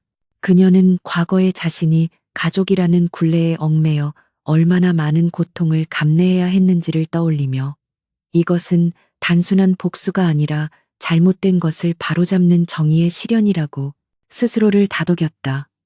도주는 그런 서윤의 어깨를 감싸주며 지금 당신이 느끼는 아픔은 그룹이 새롭게 태어나기 위한 산통과도 같은 것이라며 위로했다. 그는 썩은 가지를 쳐내지 않으면 나무 전체가 죽는다며 당신의 결단이 수천 명의 직원들과 그 가족들의 생계를 지켜낸 것이라고 그녀의 행동에 정당성을 부여해 주었다. 서윤은 도준의 따뜻한 말 한마디에 큰 위로를 얻었고 죄책감을 털어내고 오직 회사의 미래만을 생각하며 앞으로 나아갈 힘을 얻었다. 며칠 뒤 열린 태양그룹의 신임 회장 취임식은 화려한 거치레를 모두 생략하고 사내 강당에서 임직원들만 참석한 가운데 소박하고 엄숙하게 진행되었다.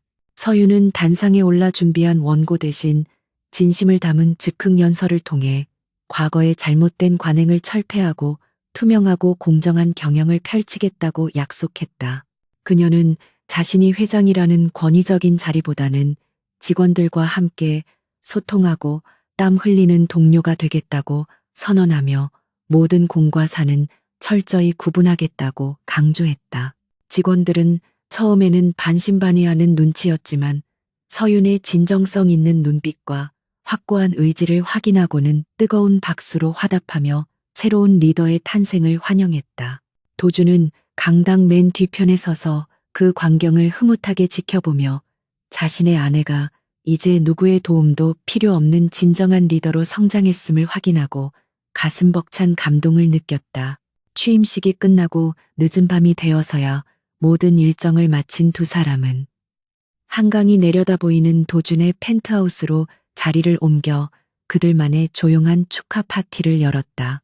그곳은 도준이 백수행세를 하는 동안에도 가끔 혼자 와서 휴식을 취하며 작전을 구상했던 비밀 아지트였는데 서윤에게는 처음으로 공개하는 장소였다. 서윤은 펜트하우스의 화려한 내부와 창밖으로 펼쳐진 서울의 야경에 감탄하며 도준이 가진 부와 권력의 크기를 새삼 실감하고 약간의 위화감을 느끼기도 했다. 도준은 와인 두 잔을 따라 서윤에게 건네며 소파에 나란히 앉았고 이제야 비로소 그동안 묻어두었던 이야기를 꺼낼 시간이 되었음을 직감했다. 서윤은 와인을 한 모금 마신 뒤 도준을 바라보며 왜 그토록 오랫동안 자신의 정체를 숨기고 바보 같은 사위 노릇을 했는지 물었다. 도준은 잠시 창밖의 불빛을 응시하다가 담담한 목소리로 자신의 과거 이야기를 시작했는데 그것은 서윤조차 알지 못했던 그의 아픈 어린 시절 이야기였다. 그는 부모 없이 고아로 자라며 밑바닥 인생을 전전하다가 타고난 수재성과 악바리 근성으로 월가에 진출하여 천문학적인 부를 쌓게 된 입지전적인 인물이었다. 하지만 그가 성공할수록 주위에는 그의 돈과 배경만을 보고 접근하는 사람들로 넘쳐났고 진정한 인간관계에 대한 불신과 회의감은 날이 갈수록 깊어졌다. 그는 누군가가 자신의 배경이 아닌 강도준이라는 사람 자체를 사랑해 줄 수 있는지 확인하고 싶었고 그래서 한국으로 돌아와 모든 것을 숨긴 채 평범한 아니 무능한 남자로 위장하고 살아가기로 결심했던 것이다. 그러던 중 우연히 만난 서윤만이 유일하게 그의 가난과 초라함을 비웃지 않고 따뜻한 손을 내밀어 주었던 사람이었다. 도준은 서윤의 손을 꼭 잡으며 당신이 나를 선택했을 때 나는 태어나서 처음으로 돈이 아닌 나라는 존재가 인정받는 기분을 느꼈다고 고백했다. 그는 결혼 생활 내내 처가 식구들에게 멸시와 조롱을 받으면서도 참을 수 있었던 것은 서윤이 자신을 지키기 위해 고군분투하는 모습을 보았기 때문이라고 말했다. 서윤이 가족들의 비난 앞에서도 남편의 자존심을 세워주기 위해 애쓰고 때로는 몰래 눈물을 흘리면서도 자신의 손을 놓지 않았던 그 모든 순간들이 도준에게는 무엇과도 바꿀 수 없는 확신을 심어주었다. 그는 당신이 나를 포기하지 않았기에 나 또한 당신을 위해 내 모든 것을 걸고 싸울 수 있었다며 이 모든 계획은 오직 당신을 지키기 위한 것이었다고 진심을 토로했다. 서윤은 도준의 고백을 듣고 하염없이 눈물을 흘리며 그동안 그가 겪었을 마음고생과 외로움이 얼마나 컸을지 짐작하며 가슴 아파했다.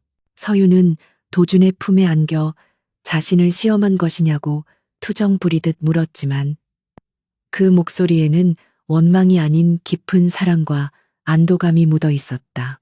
도준은 그녀의 머리카락을 쓰다듬으며 시험이 아니라 확신을 얻고 싶었던 겁쟁이의 몸부림이었다고 자조 섞인 농담을 던졌다.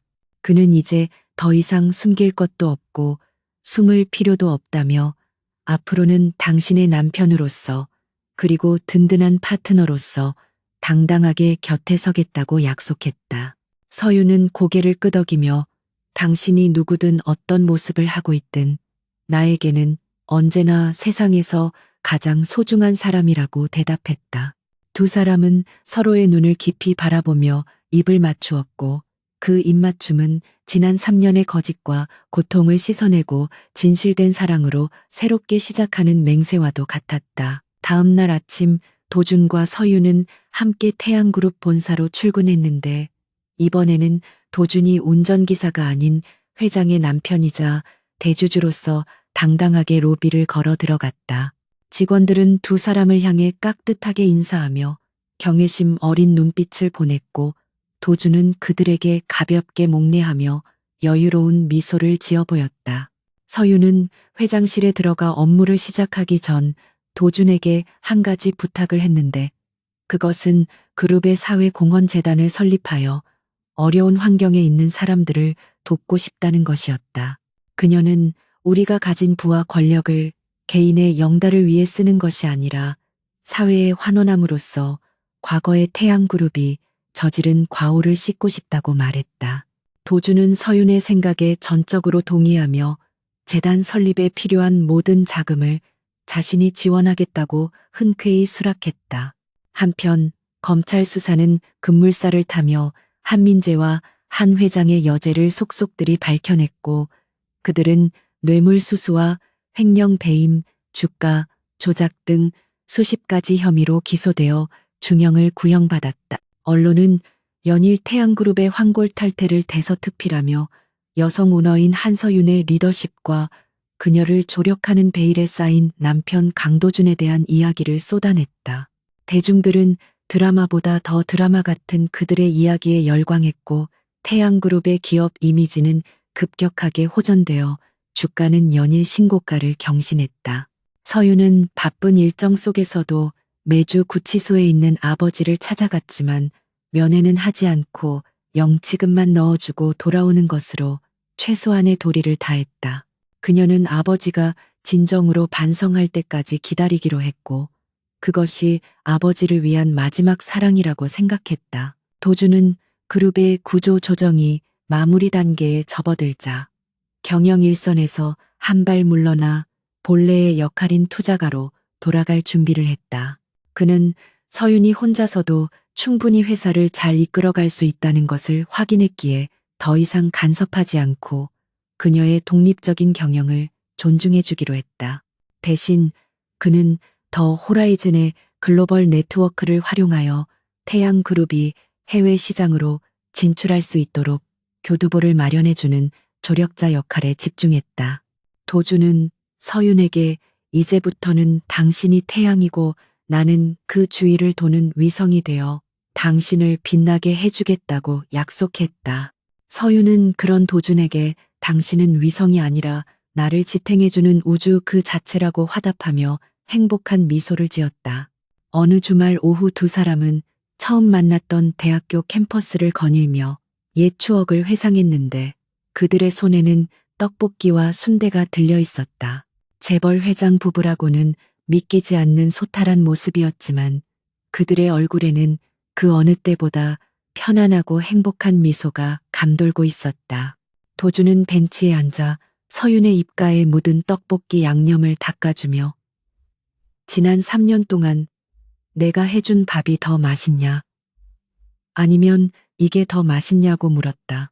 서윤은 곰곰이 생각하는 척하다가 당신이 해준 김치찌개가 세상에서 제일 맛있다고 대답했고 도주는 만족스러운 웃음을 터뜨렸다.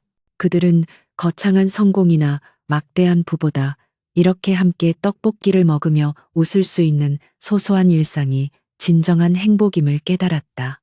저녁 노을이 붉게 물드는 캠퍼스를 배경으로 도준과 서윤은 서로의 어깨에 기대어 앉아 있었고 그들의 그림자는 길게 늘어져 하나가 되었다. 도준은 서윤에게 앞으로 어떤 일이 있어도 당신 손을 놓지 않겠다고 다시 한번 다짐했고 서윤은 나도 당신을 절대 놓아주지 않을 거라고 장난스럽게 대답했다. 이제 그들 앞에는 그들을 가로막을 장애물도 숨겨야 할 비밀도 존재하지 않았고 오직 희망찬 미래만이 펼쳐져 있었다. 도주는 하늘을 바라보며 속으로 되뇌었다. 무능한 백수 사위라는 가면을 쓴 것은 내 인생 최고의 선택이었고 그 가면을 벗고 당신 앞에 선 지금이 내 인생 최고의 순간이라고 어둠이 내려앉기 시작했지만 두 사람의 앞길은 가로등 불빛보다 더 밝게 빛나고 있었. 계절이 4번 바뀌고 다시 봄이 찾아온 서울의 거리는 벚꽃이 만개하여 흩날리고 있었지만 태양그룹 본사 사옥 앞은 그 어느 때보다 활기차고 분주한 기운으로 가득 차 있었다. 1년 전만 해도 부도 위기에 내몰려 시위대의 고성으로 얼룩졌던 로비는 이제 밝은 표정으로 출근하는 직원들의 웃음소리와 활력 넘치는 발걸음으로 채워져 완전히 다른 세상이 되어 있었다. 건물의 외벽에는 더 뉴 태양이라는 새로운 슬로건이 적힌 거대한 현수막이 걸려 있었는데 그것은 단순히 이름만 바꾼 것이 아니라 과거의 부패와 비리를 씻어내고 투명한 기업으로 다시 태어나겠다는 의지의 표명이었다. 한서윤 회장이 취임한 이후 그룹은 뼈를 깎는 구조 조정과 혁신적인 경영 시스템 도입을 통해 흑자 전환에 성공했고 주가는 연일 최고치를 경신하며 재계의 기적으로 불리고 있었다.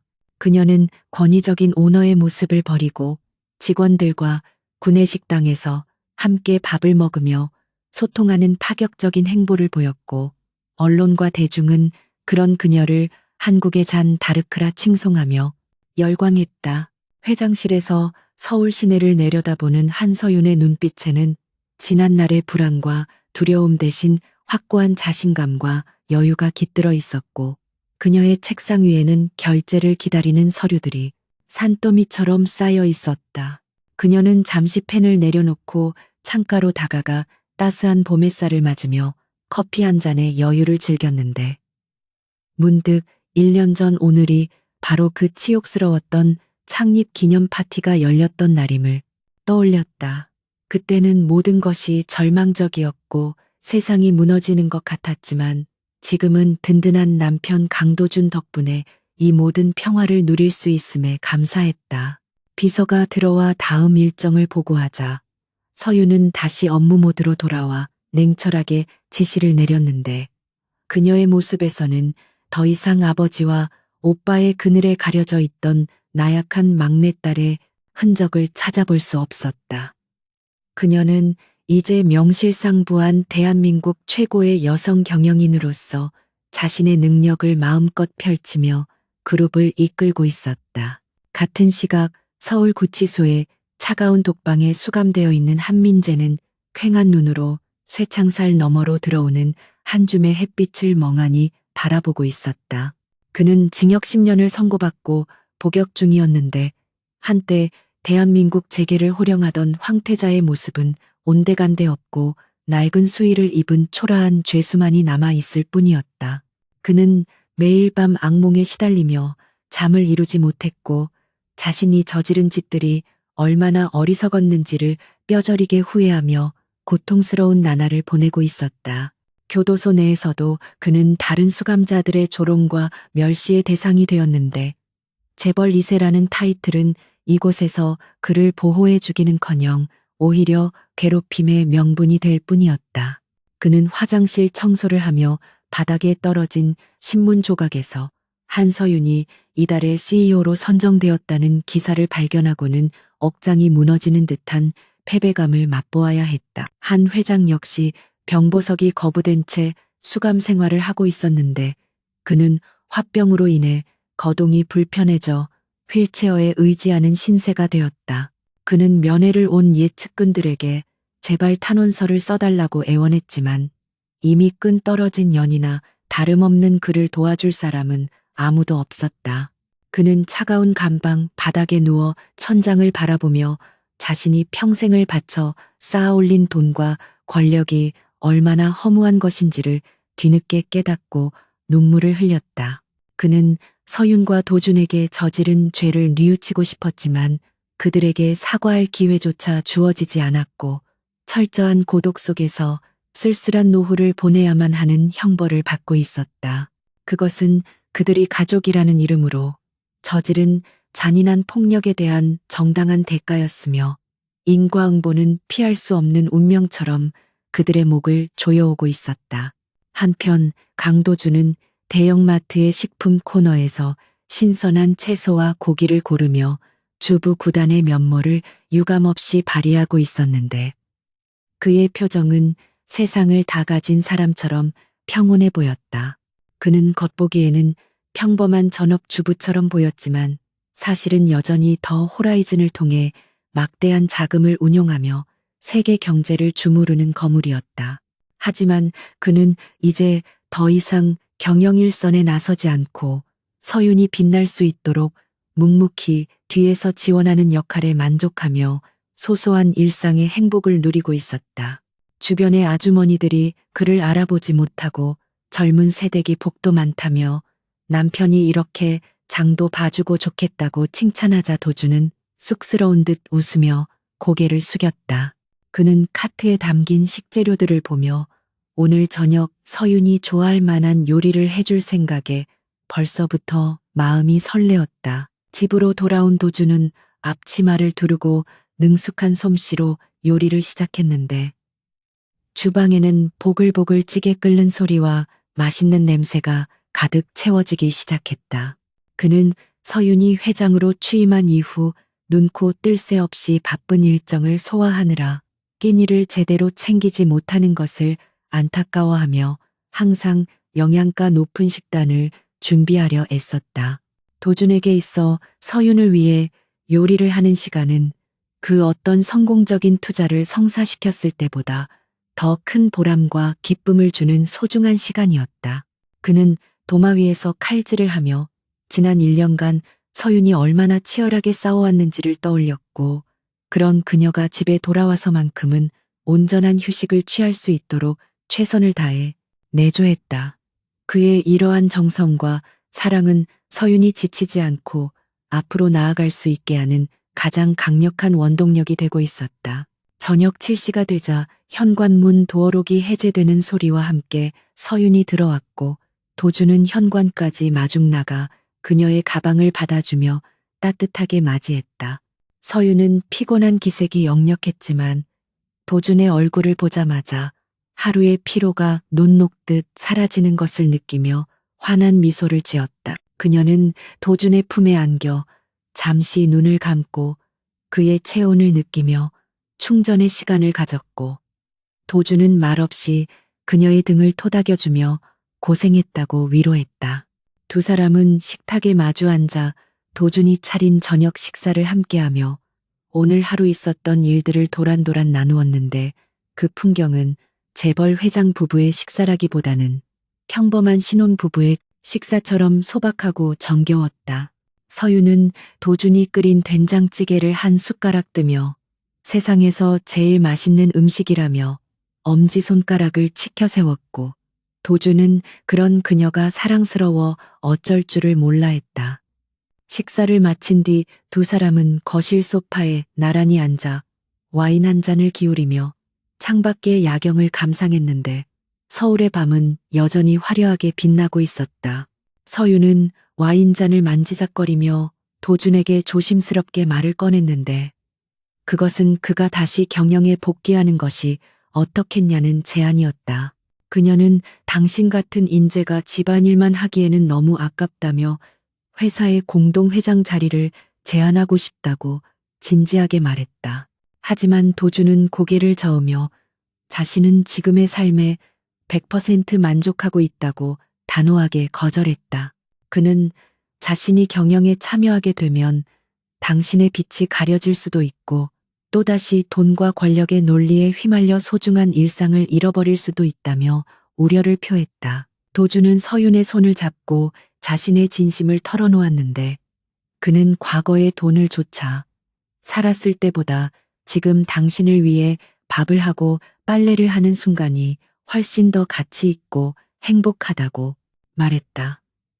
그는 자신이 더 호라이즌을 통해 세계를 움직일 수는 있지만 자신의 세계를 움직이는 것은 오직 한서윤 당신뿐이라고 고백했다.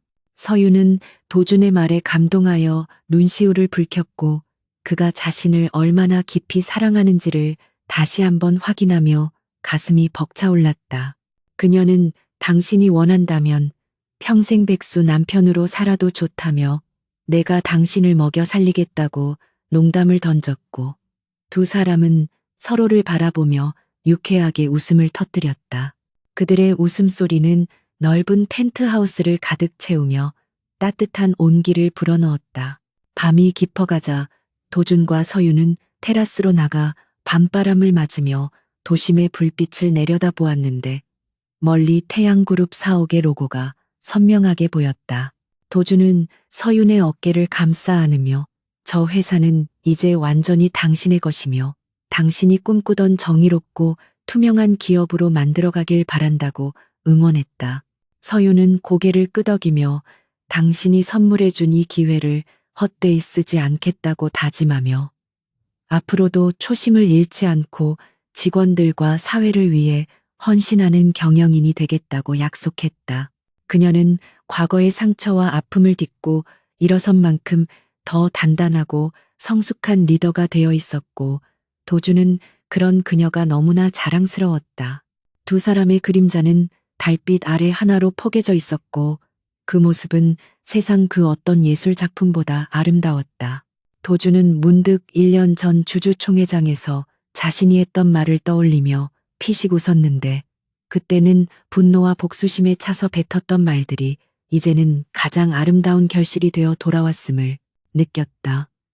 그는 전부 인수의 아내 명의로라는 말이 단순히 회사를 사주는 것을 넘어 그녀의 잃어버린 자존감과 웃음을 되찾아주는 주문이었음을 깨달았다.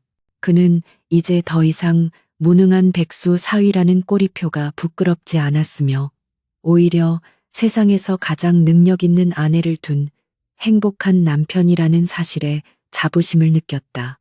서유는 도준의 품에 기대어 하늘의 별을 바라보며 나지막이 속삭였다.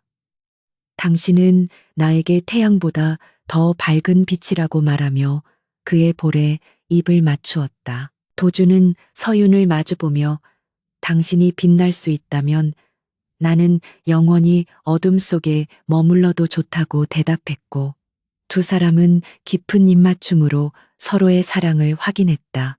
그들의 사랑은 시련과 고난 속에서 피어났기에 더욱 단단했고 거짓과 위선으로 가득 찬 세상 속에서 유일하게 진실된 것이었다. 이제 그들 앞에는 꽃길만이 펼쳐져 있었고 두 사람은 손을 맞잡고 그 길을 함께 걸어갈 준비가 되어 있었다. 도주는 마음속으로 K에게 메시지를 보내 더 호라이즌의 다음 프로젝트를 지시했는데 그것은 전 세계의 기아와 빈곤을 해결하기 위한 자선 사업이었다. 그는 이제 자신의 불을 세상을 따뜻하게 만드는데 쓰기로 결심했고 서윤과 함께 더 넓은 세상으로 나아갈 꿈을 꾸었다. 다음 날 아침 도주는 여느 때와 다름없이 일찍 일어나 서윤의 아침 식사를 준비했고 출근하는 그녀의 옷매무새를 다듬어 주었다. 서윤은 현관에서 도준과 가벼운 포옹을 나누고 활기찬 발걸음으로 집을 나섰고 도준은 엘리베이터 문이 닫힐 때까지 그녀를 배웅했다. 그는 집으로 돌아와 커피 한 잔을 마시며 창밖을 바라보았는데 아침 햇살이 거실 깊숙이 들어와 집안을 환하게 비추고 있었다. 그는 식탁 위에 놓인 서윤의 메모를 발견하고 집어들었는데 그곳에는 사랑해요. 나의 영원한 슈퍼맨이라는 글귀가 적혀 있었다.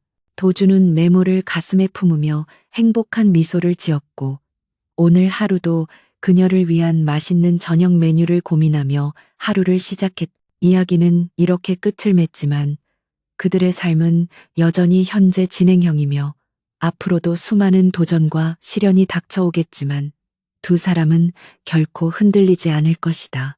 왜냐하면 그들에게는 돈이나 명예보다 더 소중한 서로가 있으며 그 사랑은 세상의 그 어떤 힘보다 강력하기 때문이다. 무능한 백수라고 멸시받던 사위가 그룹을 무너뜨리고 아내에게 바친 이 통쾌하고도 로맨틱한 전설은 태양그룹의 역사 속에 영원히 기록될 것이다. 그리고 강도준과 한서윤 두 사람의 이름은 진정한 사랑과 정의가 무엇인지를 보여주는 증거로 사람들의 기억 속에 오래도록 남을 것이다. 봄바람이 부드럽게 불어와 도준의 머리카락을 흩날렸고 그는 파란 하늘을 향해 윙크를 보내며 이야기의 마지막 페이지를 덮었다.